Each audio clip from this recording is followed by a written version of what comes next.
Hello friends, నా పేరు కిరణ్ కుమార్. నేను మాట్లాడుతున్న 24/7 న్యూస్ ఛానల్ నుంచి ఎవ్రీడే అప్డేట్స్ మీకోసం చూస్తూనే ఉండండి. Kiran 24/7 news channel.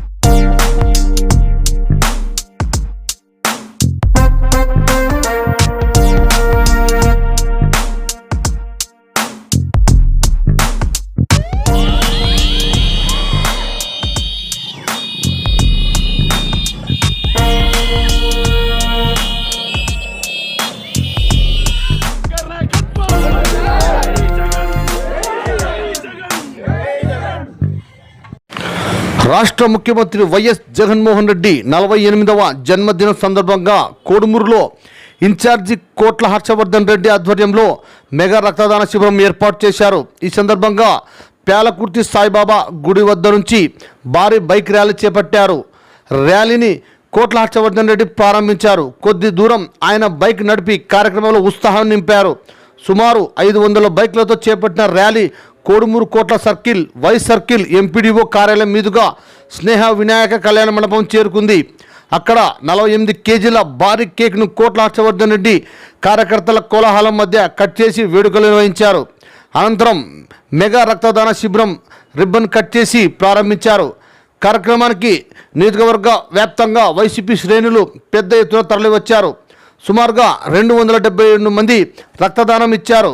ఈ సందర్భంగా కోట్ల హర్షవర్ధన్ రెడ్డి మాట్లాడుతూ ప్రజల కోసం అనేక సంక్షేమ కార్యక్రమాలు అమలు చేస్తున్న మంచి మనసున్న జననేత జగనన్న పిలుపు మేరకు రక్తదానం చేస్తున్న వారందరికీ కృతజ్ఞతలు తెలిపారు.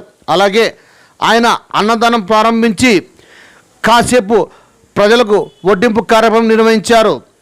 కార్యక్రమంలో మాజీ ఎంపీపీ రఘునాథరెడ్డి, కృష్ణారెడ్డి, శ్రీనివాసరెడ్డి, రవికుమార్ రెడ్డి, రమేష్ నాయుడు, సాజిద్ అలీ, మల్లారెడ్డి, తనేశ్వర్ రెడ్డి మరియు మండలంలోని కార్యకర్తలు, నాయకులు, నియోజకవర్గంలోని నేతలు, కార్యకర్తలు తదితరులు పాల్గొన్నారు.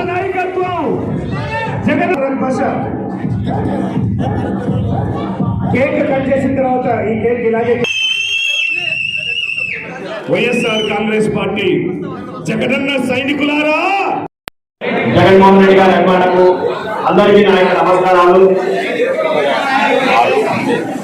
ప్రపంచంలో ఎక్కడా చేయని విధంగా, ఎవరూ చేయని విధంగా ఈరోజు రాష్ట్ర వ్యాప్తంగా మన జగన్మోహన్ రెడ్డి గారి పుట్టినరోజు వేడుకలు జరపడం నిజంగా మనందరికీ చాలా సంతోషదాయకం. ఎందుకంటే మామూలుగా పుట్టినరోజు వేడుకలు ఏ విధంగా జరుపుకుంటాం, ఒక మందు పార్టీ చేసుకోవడం, లేకపోతే కేకులు కట్ చేసో, బాణాలు కాల్చో, పూలు తల్లుకోవడం, దండ వేసుకోవడం చేసుకుంటారు. కానీ ఈరోజు ప్రపంచం మొత్తం కూడా కోవిడ్ అనే మహమ్మారికి దాని పాల్పడి దాని కోరల్లో చిక్కి, కరోనా అనే మహమ్మారి కోరల్లో చిక్కి ప్రపంచ ప్రజలు ఇబ్బంది పెడుతున్న పరిస్థితుల్లో చాలా మంది సరైన సమయంలో రక్తం దొరకక చాలా మంది ప్రాణాలు కోల్పోయిన పరిస్థితులు కూడా చూశారు. దాన్ని దృష్టిలో పెట్టుకుని ఈరోజు కార్యక్రమాన్ని నిరాడంబరంగా ఆ కోవిడ్ కోసం పోరాడే వ్యక్తులకైతేనేమి, కోవిడ్ కోసం పోరాడే